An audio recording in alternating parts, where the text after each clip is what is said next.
ایک تحریک چل رہی ہے وہ اسرائیل اور امریکہ کی مصنوعات کا بائیکاٹ کرنے، یہ بھی کچھ غیرت مند مسلمان ایسی تحریک چلا رہے ہیں اور سنا ہے کہ اس کا کچھ اثر بھی ہو رہا ہے۔ اس میں ایک بات مجھ سے بار بار پوچھی جاتی ہے، وہ یہ ہے کہ یہاں پر جو فرینچائز ہیں جیسے میک ڈونلڈ ہے یا کے ایف سی ہے یا اس قسم کے جو کمپنیاں ہیں جن کے کھانے جن کی غذائیں وغیرہ بکتی ہیں، اس کے جو مالک ہیں وہ مسلمان ہیں، پاکستانی ہیں۔ البتہ چونکہ فرنچائز کا انہوں نے معاہدہ کر رکھا ہے، لہذا 5% یا 10% آمدنی کا حصہ وہ ان کمپنیوں کو جاتا ہے۔ تو اگر ان کا بائیکاٹ کیا جائے گا تو خود ان مسلمانوں کو نقصان پہنچے گا جو کہ فرنچائز لیے بیٹھے ہیں۔ تو میں اس کے جواب میں ایک بات عرض کرتا ہوں، وہ یہ کہ یہ مسئلہ فتوے کا نہیں ہے، یہ ایمانی غیرت کا مسئلہ ہے، غیرت ایمانی کا مسئلہ ہے۔ کسی مسلمان، کسی غیرت مند مسلمان کو یہ گوارا نہیں ہونا چاہیے کہ اس کی آمدنی کا 1 پیسہ بھی کسی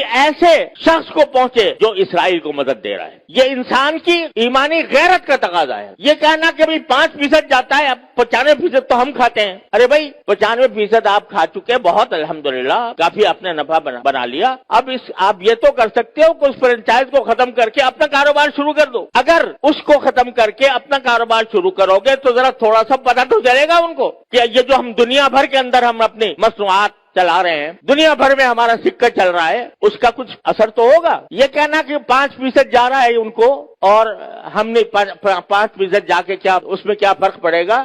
آپ ذرا یہ سوچو کہ اگر کوئی میری آمدنی کا 50% نہیں 1% کسی ایسے شخص کو پہنچ رہا ہو جو میرے باپ کے قتل کی سازش کر رہا ہے، گوارا کرو گے کہ میری آمدنی کا 1% ایسے شخص کو دیا جا رہا ہے جو میرے باپ کے قتل کی سازش کر رہا ہے یا میرے قتل کی سازش کر رہا ہے؟ تو یہاں اس کو 1% اور 2% اور 5% سے ناپو گے۔ لوگ فتوے کی بات کرتے ہیں، یہ فتوے کا مسئلہ نہیں ہے، یہ ایک غیرت ایمانی کا مسئلہ ہے، اور اس غیرت ایمانی کے تحت یہ میں سمجھتا ہوں کہ کسی غیرت مند مسلمان کو اس کا اقدام نہیں کرنا چاہیے۔ لہذا یہ بھی اس کوشش کا ایک حصہ ہے۔ اور اس وقت یوں سمجھو کہ میں تو یہ سمجھتا ہوں کہ ایک لحاظ سے پوری امت مسلمہ حالت جنگ میں ہے، پوری امت مسلمہ حالت جنگ میں ہے، کیونکہ یہ حملہ صرف فلسطینیوں پر نہیں ہو رہا، معال کار اس کا اثر پورے عالم اسلام پر پڑنے والا ہے۔ لہذا حالت جنگ میں ہے۔ جب اس حالت جنگ میں ہے تو جو لوگ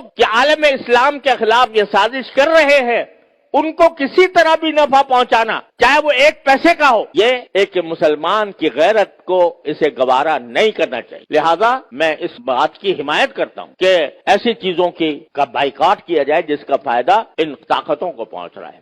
تو اپنی سی کوشش کرو، اللہ تعالیٰ سے دعا جاری رکھو، کوئی وقت خالی نہ جائے جس میں اللہ تعالیٰ سے نہ مانگا جا رہا ہو، اور پھر اللہ کے فیصلے پر راضی رہو۔ پھر جو اللہ کا فیصلہ ہے وہی برحق ہے، وہ ہماری خواہش کے مطابق ہو تو برحق ہے، ہماری خواہش کے خلاف ہو تو برحق ہے۔ تو بس یہ ہے پریشانی کا علاج۔ اللہ تبارک و تعالیٰ اپنے فضل و کرم سے ہم سب کو اس پر عمل کی توفیق عطا فرمائے۔ وآخر دعوانا الحمدللہ رب العالمین۔